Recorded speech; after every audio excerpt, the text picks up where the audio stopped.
Hi everyone. Hindi साहित्य study पर आप सभी का स्वागत है। लर्नर, आज की क्लास काफ़ी इम्पोर्टेंट रहने वाली है क्योंकि आज की क्लास में हम नाथ साहित्य को पढ़ेंगे, फागु साहित्य को पढ़ेंगे और वीर काव्य को, और साथ साथ में जो इनके पीवाईक्यूज आए हुए हैं वो भी हम करेंगे। पिछली क्लास में हमने सिद्ध साहित्य पढ़ा था, उनसे रिलेटेड भी क्वेश्चन हम यहाँ पर करने वाले हैं। तो आपको ये पूरी वीडियो देखनी है क्योंकि इस वीडियो से क्या क्या हेल्प होगी आपकी एग्जाम में। एक तो आपकी जो तर्क निष्कर्ष वाले क्वेश्चन हैं, कथन वाले हैं, वो सोल्व कर पाएंगे।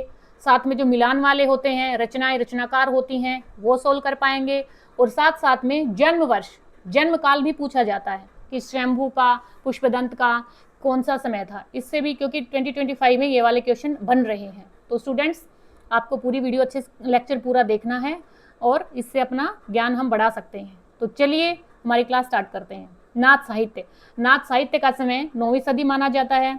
गोरखनाथ का नाथ पंथ बौद्धों की वज्रयान शाखा से निकला हुआ माना जाता है। ये काफी इंपॉर्टेंट है कि गोरखनाथ का जो बौद्ध है वो कहाँ से निकला है, तो वज्रयान शाखा से निकला, सिद्धों की, जिसने सिद्धि प्राप्त कर ली है तीव्र गति से, उसको बोलेंगे वज्रयान शाखा या वज्रयान। गोरखनाथ ने पतंजलि के उच्च लक्ष्य ईश्वर प्राप्ति को लेकर हठ योग का परिवर्तन किया है। हठ योग होता है दृढ़ निश्चय, जिसने शारीरिक क्रियाएं करके, योग साधना करके अपने आप को दृढ़ कर लिया है। सिद्धों की वाम मार्गी भोग प्रधान योग साधना की प्रतिक्रिया के रूप में आदिकाल में नाथ पंथियों की हठ योग साधना आरंभ हुई। नाथ पंथियों की हठ योग साधना क्यों आरंभ हुई? सिद्धों की जो वाम मार्गी भोग प्रधान जो योग साधना थी उसके लिए। गोरखनाथ का नाथ पंथ मूल रूप से वज्रयान शाखा का ही एक रूप है। वज्रयान सिद्धों का लीला क्षेत्र पूर्वी भाग है। वज्रयानी सिद्धों का लीला क्षेत्र पूर्वी है और नाथ का पश्चिमी है। गोरखनाथ ने अपने ग्रंथ का प्रचार देश के पश्चिमी भागों में, विशेषकर राजपूताने और पंजाब में किया है। नाथों की संख्या 9 मानी जाती है, काफी इंपॉर्टेंट है। और सिद्धों की संख्या कितनी मानी जाती है? सिद्धों की संख्या 84 मानी जाती है। इन्हें नवनाथ भी कहा जाता है। गोरख सिद्धांत संग्रह में इनका नाम निम्न क्रम में बताया है। ये काफी इंपॉर्टेंट कोटेशन है फ्रेंड्स। आचार्य हजारी प्रसाद द्विवेदी के अनुसार नाथ पंथ या नाथ संप्रदाय के सिद्ध मत, सिद्ध मार्ग, योग संप्रदाय, ये सब अपनी आध्यात्मिकता की तरफ ध्यान देते थे। योग क्रिया, तांत्रिक मुद्राएं, इनको अपने आत्म संयम से ही काम करते थे। योग संप्रदाय, अवधूत मत, जिसको इस संसार से कोई वो नहीं है, जो अपने आप में ही रमा हुआ है, रमते योगी जैसा अवधूत संप्रदाय नाम भी प्रसिद्ध है। हठ योगियों के सिद्ध सिद्धांत पद्धति के ग्रंथ के अनुसार है का अर्थ है सूर्य, ठे का अर्थ है चंद्र। इन दोनों के योग को ही हठ योग कहते हैं। हिंदी साहित्य में 6 चक्रों वाला योग मार्ग गोरखनाथ ने चलाया। गोरखनाथ के गुरु का नाम इंपॉर्टेंट है, मत्स्येंद्रनाथ है, पूछा जा सकता है। गोरखनाथ के नाथ साहित्य का आरंभकर्ता, गोरखनाथ को ही नाथ साहित्य का आरंभकर्ता माना जाता है। मत्स्येंद्रनाथ को मीननाथ और मत्स्येंद्रनाथ भी कहा गया है। मत्स्येंद्रनाथ चौथे बोधिसत्व अवलोकेश्वर के नाम से भी प्रसिद्ध हुए हैं। तो फ्रेंड्स, वैसे डाटा काफ़ी है, लेकिन हमें सिर्फ एग्जाम के पॉइंट ऑफ व्यू से ही पढ़ना है क्योंकि हमें एग्जाम क्रैक करना है। मिस्र बंधुओं ने गोरखनाथ को हिंदी का प्रथम गद्य लेखक माना। ये इंपॉर्टेंट है। हिंदी का प्रथम गद्य लेखक गोरखनाथ को माना है मिस्र बंधुओं ने। राहुल सांकरत्यान ने गोरखनाथ का समय 845 ईस्वी माना है। हजारी प्रसाद द्विवेदी ने 9वीं सदी माना है। आचार्य रामचंद्र शुक्ल और डॉक्टर रामकुमार वर्मा ने 13वीं सदी माना है। डॉक्टर पीताम्बर दत्त ब्रथवाल ने इन्हें 11वीं सदी का माना है। तो सभी विद्वानों के अनुसार अलग अलग हैं, लेकिन आप 9वीं सदी को ही मान के चलिए क्योंकि एग्जाम में आपको कंफ्यूज नहीं करेंगे, एक ही राइटर का पूछेंगे और वैसे इनका 9वीं सदी ही मिला के सभी विद्वानों का मत वहीं बैठता है। आचार्य हजारी प्रसाद द्विवेदी ने लिखा है, शंकराचार्य के बाद इतना प्रभावशाली, इतना महिमान्वित भारतवर्ष में दूसरा नहीं हुआ। ये वाली लाइन आपको ध्यान में रखनी है, पूछ सकते हैं ये वाली लाइन किसने बोली है। भारतवर्ष के कोने कोने में उनके अनुयायी आज भी पाए जाते हैं। भक्ति आंदोलन के पूर्व सबसे शक्तिशाली धार्मिक आंदोलन गोरखनाथ का भक्ति मार्ग ही था। गोरखनाथ ने अपने युग के सबसे बड़े नेता थे।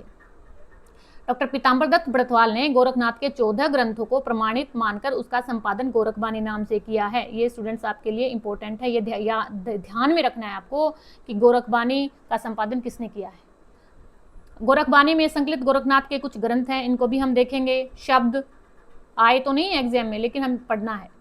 पद, शिष्यादर्शन, प्राण संकली, नरवई बोध, आत्मबोध, अभय मात्रा योग, 15 तिथि, सप्तवार, मच्छिंद्र गोरख बोध, रोमावली, ज्ञान तिलक, ज्ञान चौंतीसा, पंचमात्र।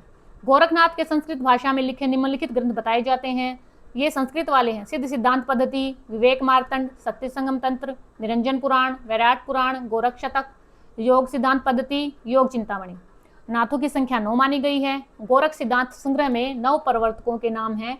जो 9 प्रवर्तक हैं उनके नाम हैं नागार्जुन है, जड़भरत है, हरिश्चंद्र, सत्यनाथ, भीमनाथ, गोरक्षनाथ, चरपटनाथ, जलंधर और मलयार्जुन। ये 9 नाथ हैं। नागार्जुन, गोरखनाथ, चरपट और जलंधर का नाम नाथ और सिद्ध दोनों में गिना जाता है। नाथों में रसायनी किसको कहा गया है? नागार्जुन को कहा गया है।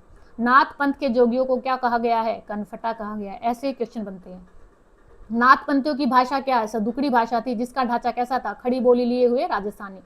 गोरखनाथ ने अपनी रचनाओं में गुरु महिमा, इंद्रिय निग्रह, प्राण साधना, वैराग्य, जो गोरखनाथ थे उनके ये विशेषताएं हैं। इंद्रिय निग्रह करना, अपने आप को प्राण साधना, वैराग्य से, मन साधना से, कुंडली जागरण से, शून्य समाधि लगाना, अवधूत हो जाना, इन सभी का वर्णन है। मत्स्येंद्र नाथ का वास्तविक नाम विष्णु शर्मा माना जाता है। इनकी लिखी संस्कृत की रचना है काल ज्ञान निर्णय, का संपादन प्रबोध चंद्र बागची ने किया। सबसे पहले देखिए, काल ज्ञान निर्णय किसकी रचना है? मत्स्येंद्र नाथ की, और इसका संपादन किसने किया? प्रबोध चंद्र बागची ने। तो स्टूडेंट्स, लाइन बाय लाइन जो इंपॉर्टेंट है उसको आप पढ़ोगे, 2 से 3 बार पढ़ोगे तो ये हमें याद रहेगा, क्योंकि बहुत सारी चीज़ें होती हैं लेकिन माइंड बहुत शक्तिशाली है, ये सब चीज़ों को याद कर सकता है। आप जिस भी डायरेक्शन में जाना चाहते हैं ये आपको इजीली वहाँ पे ले जाएगा। आप पढ़ते रहिए, अपने ज्ञान को बढ़ाते रहिए। फिर आता है आपका फागु काव्य। आदिकाल की राज परंपरा की भांति फागु काव्य परंपरा भी जैन कवियों की महत्वपूर्ण उपलब्धि है। फागु शब्द की उत्पत्ति संस्कृत के फल्गु वसंत, प्राकृत के फागु और हिंदी के फाग से मानी जाती है। फागु काव्य परंपरा का सर्वाधिक प्राचीन ग्रंथ है जिनचंद सूरी। इसके द्वारा रचित कौन सा? जिनचंद सूरी फागु।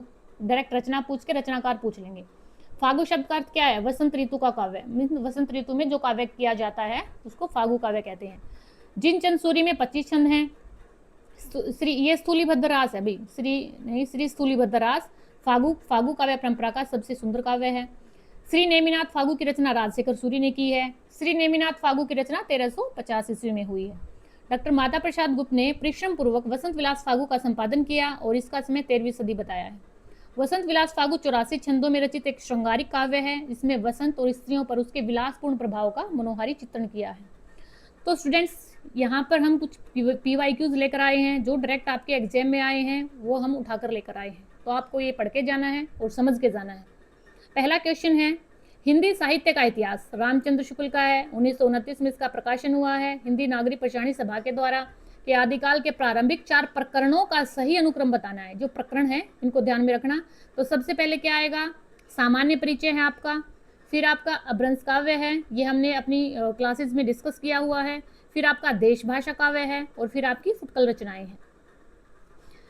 अगला क्वेश्चन है, सिद्धों और नागपंथी योगियों के चिंतन का विवेचन करते हुए यह किसने कहा था कि उनकी रचनाओं का जीवन की स्वाभाविक सरणियों, अनुभूतियों और दशाओं से कोई संबंध नहीं है? तो ये आपका रामचंद्र शुक्ल ने कहा है।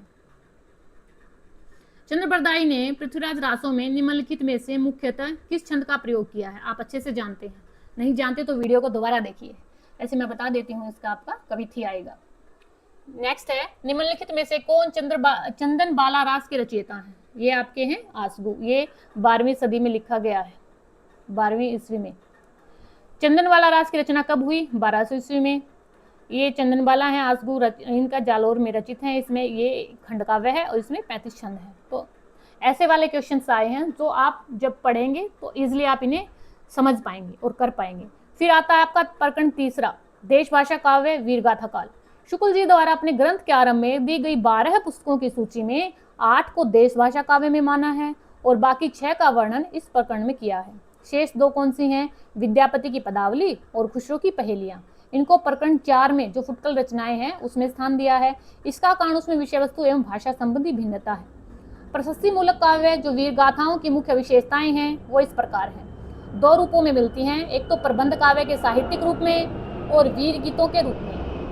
वीर रस के पदम प्रचलित छंद दोहे की बजाय प्राय छप्पे में लिखे जाते हैं। यूरोप की वीर गाथाओं की तरह ही मुख्य विषय युद्ध और प्रेम रहा है। इस प्रकार इन काव्यों में श्रृंगार का भी मिश्रण रहता था, पर गौण रूप में प्रधान वीर रस ही था। श्रृंगार केवल सहायक के रूप में रहता था। जहाँ राजनीतिक कारणों से भी युद्ध होता था, आश्रित कवि अपने राजाओं के शौर्य आदि गुणों का अतिशोक्तिपूर्ण वर्णन करते थे। इससे इन काव्य में प्रथानुकूल कल्पित घटनाओं की बहुत अधिक योजना रहती थी। अब विद्वानों ने रासो शब्द की व्युत्पत्ति के निम्न ढंग बताए हैं। ये स्टूडेंट्स ये आपको याद करना है। जैसे विद्वान है और प्रस्तोता जो देने वाले हैं, और मूल शब्द है राजसु। राजसु मूल शब्द किसने दिया है? गारसा दत्तासी ने, जो रासो शब्द का है। राजस किसने दिया है? हरप्रसाद शास्त्री ने। ये जब हमने एग्जाम की प्रिपरेशन की थी तब ये बनाया था। रासक किसका है? नरोत्तम स्वामी का। और रहस्य किसका है? कविराज श्यामलदास का। और एक और रहस्य है काशी प्रसाद जायसवाल का। और एक रसायन, ये इंपॉर्टेंट है स्टूडेंट्स, आपको याद रखना है। रासो शब्द की उत्पत्ति रसायन से किसने मानी है? आपका ये PYQ बन चुका है। तो ये रसायन से रास या रासो किसने मानी है? रामचंद्र शुक्ल ने। नंद दुलारे वाजपेयी ने रास है। हजारी प्रसाद द्विवेदी भी आपके लिए इंपॉर्टेंट है, ये भी आपका PYQ बन चुका है। रासक या उपरूपक किसने माना है? हजारी प्रसाद द्विवेदी ने। राउस या रास रामस्वरूप चतुर्वेदी ने। दशरथ शर्मा रासक, माता प्रसाद गुप्त रासक, और गणपति चंद्र गुप्त रासक। रास या राशा, ये आपको ध्यान में रखना है। उसके बाद रासो साहित्य के कुछ रचनाकार और रचनाएं हैं आचार्य रामचंद्र के अनुसार, काफी इंपॉर्टेंट है। इसमें से क्वेश्चन बनेगा या तो ईयर के अकॉर्डिंग बनेगा या प्रकाशन वर्ष के अकॉर्डिंग बनेगा, रचना या रचना काल के अकॉर्डिंग बनेगा। ये इस टेबल को आपको ध्यान में रखना है। सबसे पहले है दलपति विजय। दलपति विजय कवि हैं, इसकी रचना है खुमान रासो। 9वीं सदी में इसका समय है, वीर रस है, और भाषा राजस्थानी है, और काव्य रूप इसका प्रबंध काव्य है। नरपति नल बिसल देव रासो, ये भी इंपॉर्टेंट है। इसका समय आपका 12वीं सदी है। ये श्रृंगार का, इसमें श्रृंगार रस है, इसके 4 खंड हैं, और ये वीर गीत है।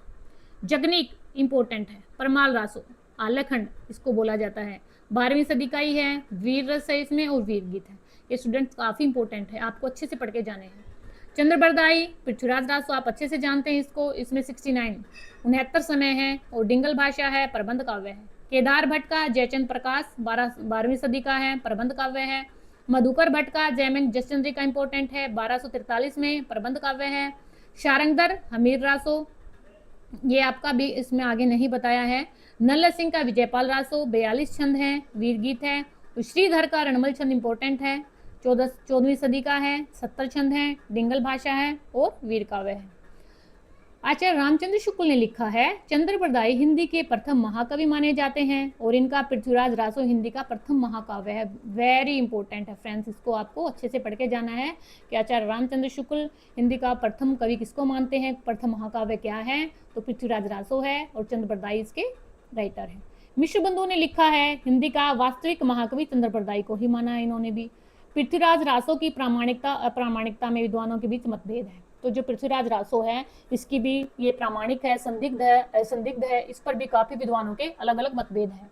तो चलिए जानते हैं किसने इसको क्या माना है, प्रामाणिक किसने माना है। ये आपका PYQ में बन चुका है, बहुत बार आता है ये इंपॉर्टेंट है ये टेबल आपके लिए। प्रामाणिक श्याम सुंदर दास, मिश्र बंधु, मोहन विष्णुलाल पंड्या और कर्नल टाड। अप्रामाणिक में आचार्य रामचंद्र शुक्ल ने माना है, देवी प्रसाद ने माना है, कविराज श्यामल दास ने माना है, गौरी शंकर हीराचंद ओझा, वुल्हर और मुरारीदीन।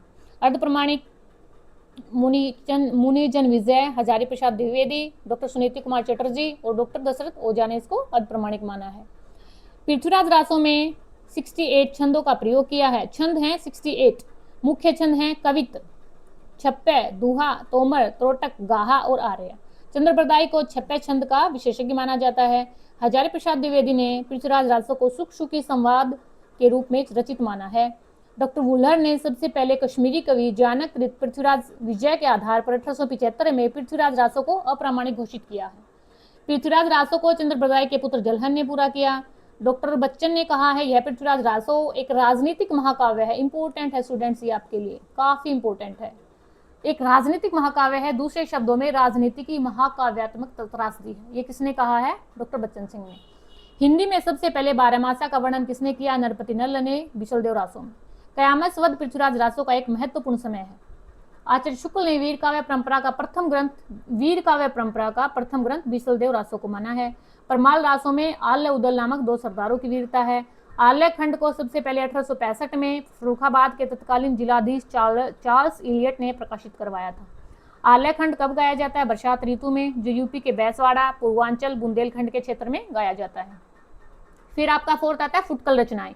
इसमें क्या है? आदिकाल में मोटे तौर पर 3 तरह की भाषा मिलती है। प्राकृत की रूढ़ियों से बहुत कुछ बद अपभ्रंश, और इसके 3 रूप हैं। उस समय की जो काव्य भाषा, जो सिद्ध की है, सदुकड़ी जो नाथ की है, और शारंगर और विद्यापति की बोली जो अपभ्रंश की है।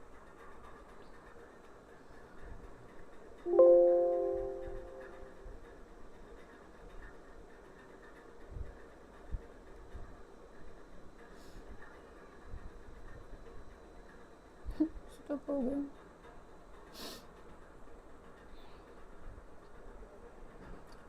तो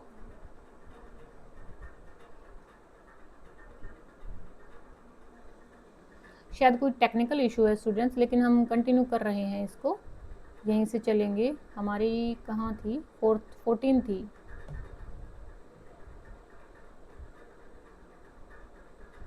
इससे पीछे थे हमारे फुटकल रचनाएं आ गई हैं, और इसमें प्राकृत की रूढ़ियों से बहुत कुछ मुक्त भाषा, देश भाषा, इसके दो रूप है, पिंगल और डिंगल।